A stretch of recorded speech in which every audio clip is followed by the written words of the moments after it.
Армысыздар, құрметті оқырмандарым, құрметті YouTube каналдың және де Instagram парақшамның оқырмандары.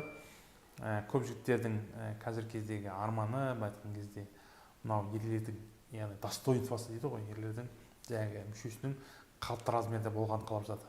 Солған қандай не істеуге болады, қалай өсіруге болады, өсе ме, өспей ме деген сұрақтардың жауабын сізге айтып кетейін.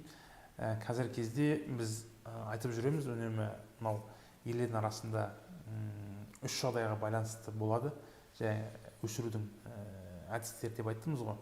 Бірінші, бұл адам ағзасының ерлердің жасөспірім кезден ересек өмірге өткен кезде подростковый возраст дейді ғой. Осы кезде жыныстық гормондар дамымай қалатын болса, сол қабілеттің төмендеп кетуіне еркектің жыныс мүшесінің уақытылы дамымай қалуына алып келеді. Бұл гормондық бұзылыстарға байланысты. Екінші, жаңағы қалыпты барлық гормондар қалпында келген, бірақ дене бітіміне байланысты жыныс мүшесінің размері төмен болады. Осы кезде не істеуге болады? Гормондарда бұзылыс жоқ, ешқандай проблема патология жоқ, ауру сезім жоқ, және де осы мүшені өсіргісі келетін жігіттерге. Қазіргі кезде мынау Ресей дәрігерлерінің көбінің айту ұсынысы бойынша мынау қазіргі кезде өсіру жолдарына мынау үй жағдайында қолданатын аппараттар келді.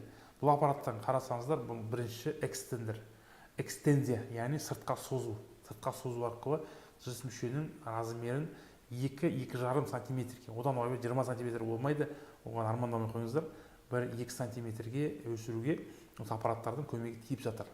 Қарасаңыздар, бұл экстендер аппараты міне көз алдарыңызда тұр, жыныс мүшеге киіледі, осы арқылы мүшені сыртқа созады. Мынау жүгітімен басқа киіледі, осымен жыныс мүшенің экстензия, яғни бұнау аппарат сыртқа қарай созу арқылы еркектің жыныс жүйесін размерін 3 ай, 6 ай көлемінде өсіруге көмегін тигізетін бірден бір аппарат осы экстендер аппараты. Сонымен қатар менің қолымда помпа болмай тұр, помпа арқылы да өсіріп жатады. Оның да мынау қызметі экстензия, сыртқа қарай созу арқылы мүшені созып шығарады.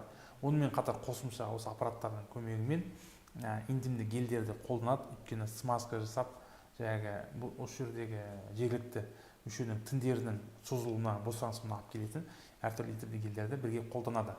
Соған байланысты бұл аппараттардың тиімділігі 5-6 айға дейін қолдану керек, сол кезде ғана эффект береді.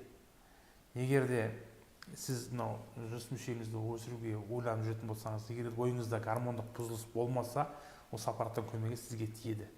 Ал егер гормондық бұзылыс болатын болса, эндокриндік дамудың тоқтау болатын болса, онда бұл аппараттың сізге керегі жоқ. Бұл кезде эндокринолог дәрігерлермен тексеріп отырып, гормондарды қалпына келтіретін болса, осы кезде жыныс мүшенің өсуі байқалады. Ал енді достар, мынау сіздерге берілген қысқаша ақпарат. Аман болыңыздар, ауырмаңыздар. Біздің енді мынау қабылдауға жазылам деген нөмірді қайдан алсам болады деп сұрап жатқан жігіттер болса, нөмірді қазір видеоның арасына салып кететін боламыз.